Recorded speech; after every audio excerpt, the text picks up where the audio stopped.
Ladies and gentlemen, welcome to the world premiere of a brand new Lexus, and I'm here in Austin, Texas for the debut of this, the Lexus TX. Get it? Austin, Texas, TX. Well, you figured it out. Now, if this looks familiar, and if you've been watching TFL, you know that Andre and myself were in Hawaii recently driving and reviewing the Toyota Grand Highlander. Well, this is kind of the Lexus version of it, except there's a difference. It comes in three flavors. There's the new TX 350, the TX 500H, which this one is, and get this, the TX 550H Plus. What does the Plus stand for? Well, in this video, I'm going to tell you the top 5 things you need to know about the new TX, including what that Plus stands for, and it's pretty cool. Hey folks, today's video is brought to you by SalvageReseller.com. This website allows you to bid live on online salvage auto auctions without a dealer's license. You can register for free or use the 20% off coupon in the description below. Go find your salvage car gem now.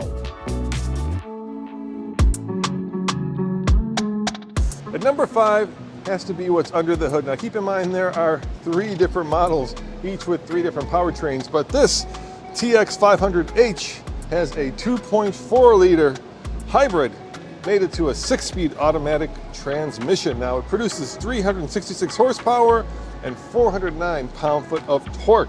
And according to Lexus, it gets 24 mpg combined.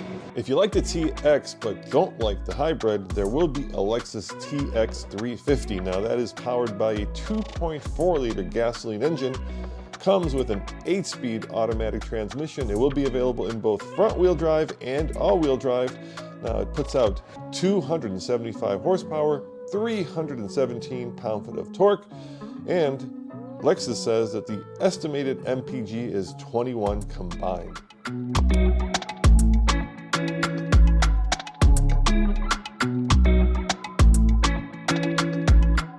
So this is a 2.5 liter 4-cylinder engine that's mated, well, to Toyota's really famous hybrid system, right? Yeah, so what you have here is you have an electric motor that is not connected in any way to this gasoline-powered engine, so there's no drive shaft between the front wheels and the rear wheels. Yes, and total horsepower is 243, which is a little bit less than the base turbocharged engine, but it's about efficiency, right? This one gets, get this dude, 36 mpg combined, which is pretty awesome for a 3-row family SUV. I would call that grand.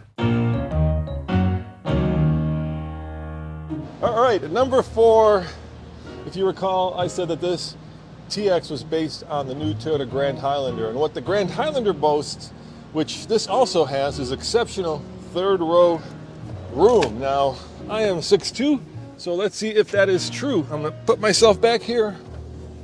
I'm gonna put the seat back, and I'm gonna say that it's not grand, but it's not awful. Just like the Grand Highlander, this has pretty good room, and keep in mind, look at all the legroom that 2nd row has, even though I'm all the way in the 3rd row. But this being a Lexus, it has something special, and that is electrically powered reclining 3rd row seats. Oh yeah, now I'm much more comfortable. There you go. That's what you get when you pay the luxury tax when you're buying a Lexus. Let's see how acrobatic you are. We'll watch Andre get in here. By the way, they built specifically this handle. That's nice. So even, older gentlemen like me. Oh, you're not that old. Can use this. And then, by the way, built-in charger too, USB-C. Yeah, here, let me show you something else that's pretty cool. There's a little, here, you can do it on your side. There's a little cubby for your phone. Look at this. Yeah, and it's not just leaning up against this. There's a little cutaway for the phone. For the phone. And of course, cup holders, a way to store your seatbelt, right? Yes. That's very thoughtful. We'll see if a 6'2" and a 6'3" person are comfortable in here. So I would say, barely enough headroom, and legroom is a little tighter, and our legs are, that's the problem, right? They're a little bit upright. Yeah. But this middle row also slides a little bit, a few inches back and forth. Now, for me, living in Colorado, this button is interesting. And what it is basically a terrain button. So if you wanted to go off-road, I suppose you could go off-road. However, there is a new Lexus called the GX Overtrail that I just also did a video on over at alltfl.com that will surprise you in how off-roady it is. But in this TX, you do have the option to kind of sort of make it go off-road. Toyota, in their presentation, said that this is actually capable of going off-road. So I don't see an off-road mode, but I do see a trail mode. You know what else they said? What? They said this competes against the Grand Cherokee L.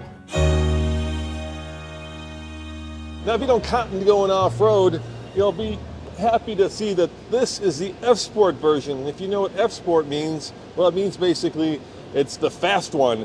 And to help it go fast, if you're going to haul 3 rows of people quickly to school or maybe to work, it's got this. Yep, these are 22-inch tires. We're rolling on 255 45 R22 Continentals. That's a big tire for a vehicle that is basically a hybrid. 18-inch wheels. They also have 20-inch wheels. Yes. And these are Primacy all-season Michelins. All right, number one has to be the fact that there is a special model, and that, of course, is the TX 550H Plus. And that Plus means that it's, get this, a plug-in hybrid. It's got a V6 that produces 406 horsepower, and get this, it'll go 33 miles on all-electric range. Now that is pretty darn cool. Kind of like the RAV4 Prime, except, well, bigger, and now with the Lexus badge. Now there are basically 3 variants of this vehicle, aren't there, Andre? Yep. So there is a turbocharged 2.4 liter, which is kind of the base power plant that you can have with front-wheel drive. And it already has 265 horsepower and about 310 pound-feet of torque. But this is not it, because we have the hybrid here, and there's also the Hybrid Max. Now, if you're wondering about the fuel economy of that plug-in hybrid TX, it's 30 mpg, which is pretty good. Of course, no pricing yet, that's still to come, and this will be available in the fall at your local Lexus dealership.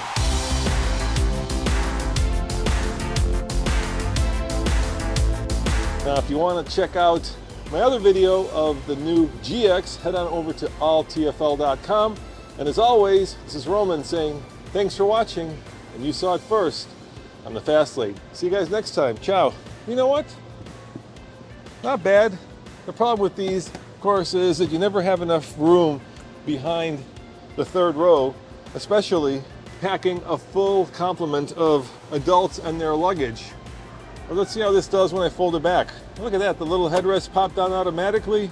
Let's see how much room there is back here if you want to use it just as, in this case, with the captain's chairs, a 4-person. And you know what? It's pretty darn spacious. Whoa!